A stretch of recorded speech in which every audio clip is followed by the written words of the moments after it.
My name is Ashley LaRue. Supposed to hold this up. Okay.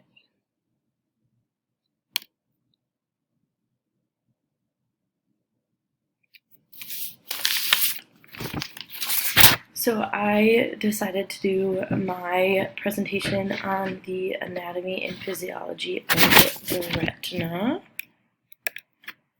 So the retina is found in the deepest layer of the eye. It is found below the sclera, the choroid, and it attaches to the optic disc in the eye.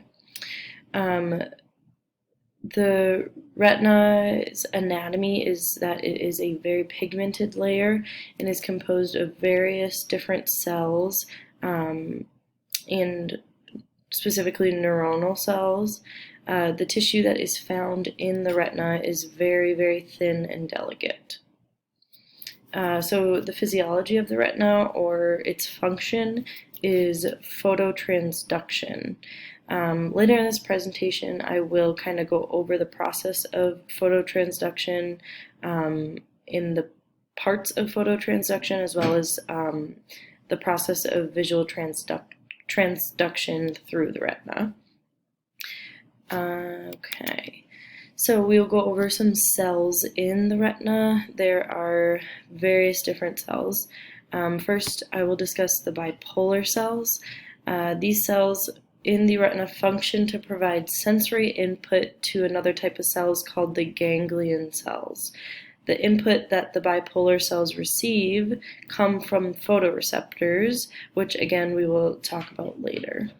So next then would be the ganglion cells. These are neurons that receive visual information from photoreceptors as well. And what these ganglion cells do with that information from the photoreceptors is they activate the optic nerve. Next are horizontal cells. These cells are very highly polarized. Horizontal cells function to contrast sensitivity as well as to discriminate the differences in intensity in vision. A few more cells, photoreceptors, which we have kind of discussed, are important cells in the retina. There are two kinds. So you see rods and cones. Overall, these two photoreceptors, their job is to respond to light. Each photoreceptor will be discussed in greater detail later. The pigment epithelium is a single layer of postmitotic cells in the retina. This layer functions as somewhat of a selective barrier for the retina. A key role for its function would be maintenance. And then finally, the amacrine cells in the retina contain inhibitory neurons that they are inhibitory neurons that do contain different neurotransmitters, and these would be inhibitory neurotransmitters such as GABA or glycine. Amacrine cells play modulatory roles. They allow the eye to adjust its sensitivity. So kind of going over more in-depth functions of the retina and its role. As I discussed previously, it is made up of various different cells, and now we're kind of going to specifically talk about cones and rods, which are photoreceptor cells that respond to light.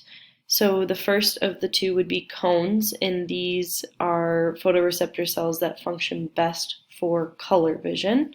The second kind is rods, which is a photoreceptor cell that functions best for low light. And then again, about the pigment epithelium, this layer absorbs excess light and is a selective barrier.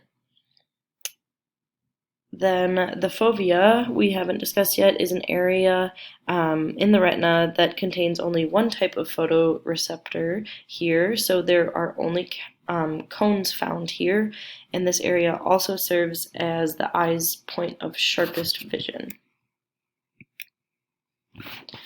So now we'll kind of go over the visual transduction pathway through the retina. So the first step of visual transduction is when the light passes through the lens and strikes the retina. After the light strikes the retina, it then excites the rods and cones, which causes phototransduction to occur.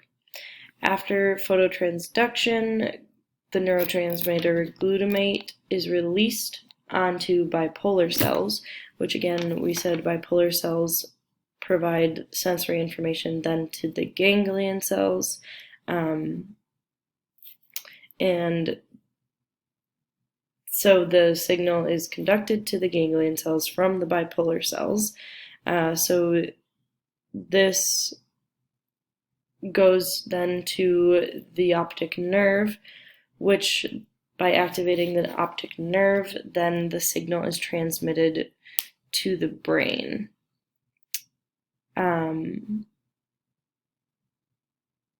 So once the signal is sent to the brain, this completes visual transduction. Then lastly, the neural circuit in the retina. This can be represented by sensory neurons. This circuit is converging, and that means that it allows for a single multipolar neuron to process signal from hundreds of various different photoreceptors. And these are my sources.